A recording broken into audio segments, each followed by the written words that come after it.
अस्सलाम वालेकुम students, welcome to our YouTube channel. अगर आप इस चैनल में नए हैं और आपने अभी तक चैनल सब्सक्राइब नहीं किया तो डेली वीडियोस की अपडेट लेने के लिए चैनल को सब्सक्राइब कर लीजिएगा और बेल आइकन को प्रेस करना मत भूलिएगा।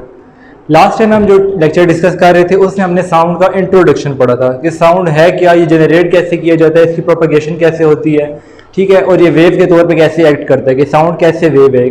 तो इसमें हमने ये पढ़ा था कि साउंड वेव इस तरह से कि साउंड को भी जनरेट कराने के लिए आपको किसी डिस्टर्बेंस की ज़रूरत पड़ती है। बगैर डिस्टर्बेंस के साउंड भी क्रिएट नहीं किया जा सकते, जैसे हमने वेव का कंसेप्ट पढ़ा था। तो इसीलिए साउंड भी एक वेव की ही फॉर्म है जिसको क्या कहा जाता है, साउंड वेव। ठीक, आज हम जो लेक्चर पढ़ेंगे कि साउंड की कैरेक्टरिस्टिक्स क्या हैं, ठीक है, मेजर कैरेक्टरिस्टिक्स इसकी क्या है जो हम डेली लाइफ में ऑब्जर्व कर सकते हैं। तो सबसे पहले जो इसकी कैरेक्टरिस्टिक्स है उसको कहा जाता है लाउडनेस। लाउडनेस, ठीक। और लाउडनेस को अगर डिफाइन करें तो लाउडनेस एक ऐसी कैरेक्टरिस्टिक है साउंड की जिसमें हम किसी लाउड या फेंट साउंड को डिस्टिंग्विश कर सकते हैं। ठीक है, कि आपका साउंड कितना ज़्यादा हाई है, कितना ज़्यादा लो है, वो आपको क्या बताएगी, लाउडनेस। ठीक है, तो ये एक ऐसी कैरेक्टरिस्टिक है जिसमें आप बहुत ज़्यादा हाई साउंड को या बहुत ज़्यादा लो साउंड को, ठीक है, ज़्यादा ऊँची या धीमे साउंड को आप फ़र्क महसूस कर सकें, उसको क्या बोलेंगे, लाउडनेस। ठीक है, और लाउडनेस के भी कुछ फैक्टर्स हैं जिनके ऊपर ये डिपेंड करती है।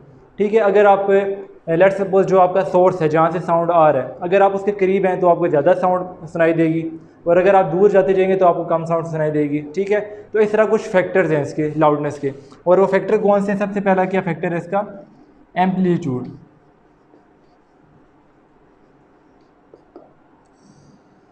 फर्स्ट फैक्टर को क्या बोलते हैं, एम्पलीट्यूड, कि एम्पलीट्यूड कितना है उसका, उसके थ्रू हमें क्या पता चल सकती है, लाउडनेस।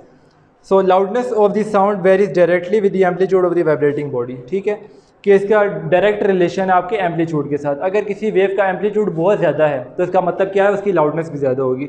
और अगर उसका एम्पलीट्यूड बहुत कम है, कि लेट्स सपोज फर्स्ट वेव का एम्पलीट्यूड इतना बड़ा है, ठीक है, और सेकेंड वेव है जो आपकी, उसका एम्पलीट्यूड ये है जस्ट, ठीक, ऐसे एम्पलीट्यूड है, तो इसको देख के आपको पता चल सकेगा कि लाउडनेस किसकी ज़्यादा है या किसकी कम है।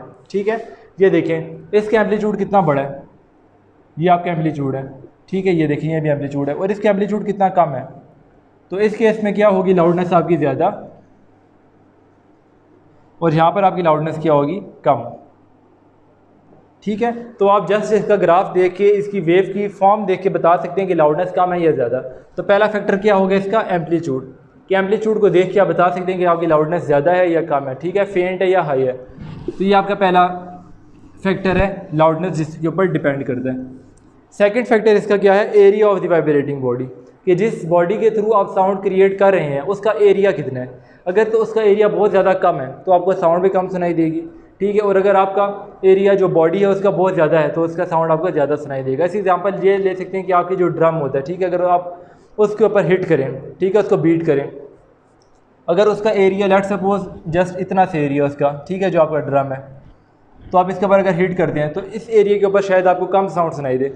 और आपका अगर दूसरा ड्रम है जिसका एरिया बहुत ज़्यादा है, ठीक है, ये आपका दूसरा ड्रम है, और अगर आप इसके ऊपर हिट करते हैं तो इस फॉर्म में आपका एरिया कम है और इसमें देखें तो एरिया आपका ज़्यादा है, तो यहाँ पर लाउडनेस आपकी ज़्यादा होगी। ठीक है, लाउडनेस यहाँ पर आपकी हाई होगी और यहाँ पर आपकी लाउडनेस क्या होगी, लो। ठीक है, तो ये डिपेंडेंस इसकी फर्स्ट किस पे थी, एम्पलीट्यूड पे, और सेकेंड डिपेंडेंस किस पे, एरिया पे, कि आपका एरिया कितना है, area of the vibrating body, वो हमें पता होना चाहिए। ठीक है, तो ये सेकंड फैक्टर ये आ गया, एरिया, एरिया ऑफ बॉडी। तो लाउडनेस इन दो फैक्टर पे डिपेंड करती है। इसके बाद थर्ड फैक्टर अगर देखें तो वो है डिस्टेंस फ्रॉम वाइब्रेटिंग बॉडी। ठीक है, जैसे मैंने एग्जांपल अभी आपको पहले भी बताई थी कि अगर लेट सपोज आप इस ड्रम के करीब खड़े हैं और तब आप इसको हिट करें तो आपको ज़्यादा साउंड सुनाई देगा क्योंकि आप इस बॉडी के करीब हैं। ठीक है, डिस्टेंस आपका कम है, लेकिन जैसे जैसे आप इस ड्रम से दूर जाते जाएंगे तो आपको साउंड कम सुनाई देगा। और एक टाइम ऐसा है कि जब आप बहुत ज़्यादा दूर चले जाएंगे तो आपको इसकी साउंड बिल्कुल सुनाई नहीं देगी। ठीक है, तो इसका मतलब क्या है कि लाउडनेस किस पे डिपेंड करती है, थर्ड फैक्टर इसका क्या है, distance, distance from vibrating body.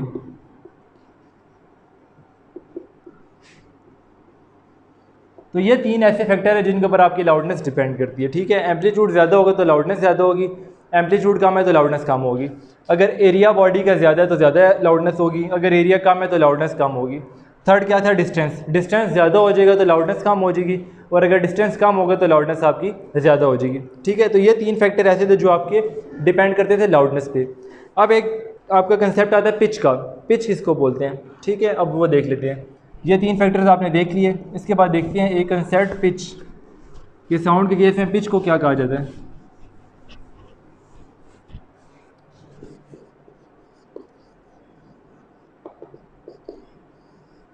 अच्छा, साउंड के केस में पिच को अगर डिफाइन करें तो ये ऐसी करैक्टरिस्टिक है साउंड की जिसके अंदर आप बहुत ज़्यादा तेज़ और बहुत ज़्यादा मध्यम साउंड को डिस्टिंग्विश कर सकते हैं, ठीक है। इसकी एग्जांपल ऐसे ले सकते हैं कि जैसे आप जो स्मॉल चाइल्ड्स हैं, ठीक है, बच्चे हैं, अगर आप उनकी एग्जांपल ले रहे हैं तो उनकी आप आवाज़ देखें तो बहुत उनकी आवाज़ तेज़ होती है, ठीक है। ऐसी आवाज़ होती है जो बहुत ज़्यादा के लिए बारीक आवाज़ होती है। लेकिन अगर आप बड़ी उम्र की बात कर लें, ठीक है, आदमियों की, तो उनकी आवाज़ अगर आप देखें तो उनकी आवाज़ थोड़ी हैवी होती है, उनकी पिच कम होती है, ठीक है। तो ये वेरी करता है person to person, age to age ये मैटर करता है, ठीक है। इसी तरह अगर आप वुमेन को देखें, उनकी अगर आप वॉइस देखें तो वो भी बहुत ज़्यादा बारीक आवाज़ है। इसका मतलब क्या है कि पिच उसकी ज़्यादा है, ठीक है। तो ऐसी कैरेक्टरिस्टिक साउंड की जिसके ऊपर आप बहुत ज़्यादा बारीक या बहुत ज़्यादा आपकी जो हैवी वॉइस है उसको आप कंपेयर कर सकें तो उसे क्या कहा जाता है, पिच ऑफ ए साउंड, ठीक है। और इसको कैसे कहा जाता है, श्रील एंड ग्रेव। इसको 2 नाम इन्होंने बोले हैं, श्रील एंड ग्रेव साउंड,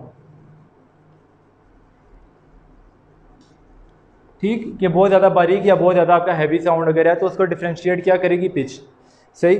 और एग्जांपल इन्होंने यही बताई है कि pitch means higher frequency and vice versa, ठीक है। तो पिच किस पे डिपेंड करती है, फ्रिक्वेंसी पे।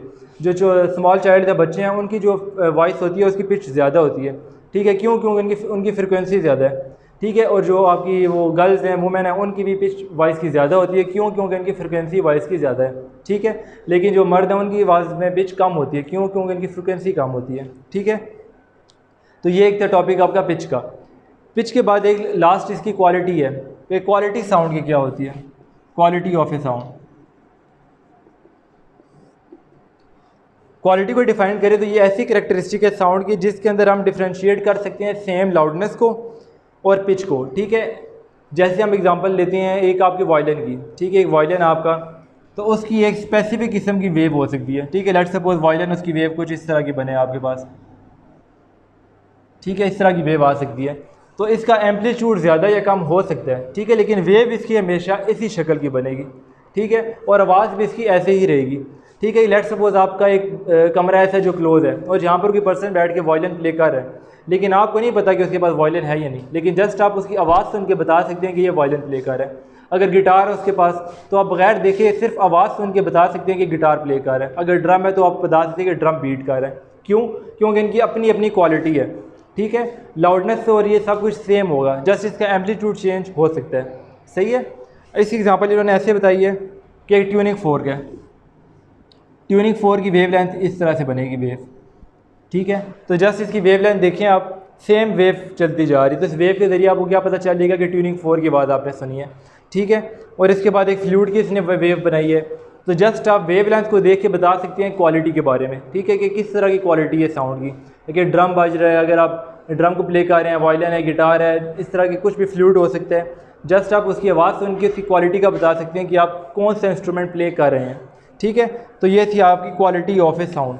तो आज के लिए यहाँ तक कि आपका जो लेक्चर हम कवर करेंगे, ख़त्म कर लेंगे। इससे आगे हम एक टॉपिक पढ़ेंगे इंटेंसिटी के बारे में, कि साउंड की इंटेंसिटी क्या होती है, ठीक है। और ये थोड़ा लेंथी लेक्चर है, इसमें हम यूनिट्स के बारे में पढ़ेंगे कि इंटेंसिटी के यूनिट्स क्या हैं, और ये इंटेंसिटी क्या सब के लिए एक ही होती है या डिफरेंट हो सकती है, इसके बारे में स्टडी करेंगे, ठीक है। एनिमल्स के बारे में देख लेंगे, प्लांट्स, इस तरह की मुख्तलिफ चीज़ें, विस्लिंग की, हम्बिंग की, इस तरह की बहुत एग्जांपल्स हम ले सकते हैं जिसमें हम इंटेंसिटी को कंपेयर करके देखेंगे कि क्या ये सेम है या हर तरह की चीज़ों के लिए ये वेरी करता है, ठीक। तो आज हमने डिस्कस किया था आपका टॉपिक जो था कैरेक्टरिस्टिक ऑफ साउंड। डिस्कस हमने पहले स्टार्ट किया लाउडनेस से। लाउडनेस में 3 फैक्टर पढ़े। पहला फैक्टर था एम्पलीट्यूड, दूसरा फैक्टर है इसका डिस्टेंस, और तीसरा फैक्टर इसका क्या था कि आपका एरिया कितना वाइब्रेटिंग बॉडी का।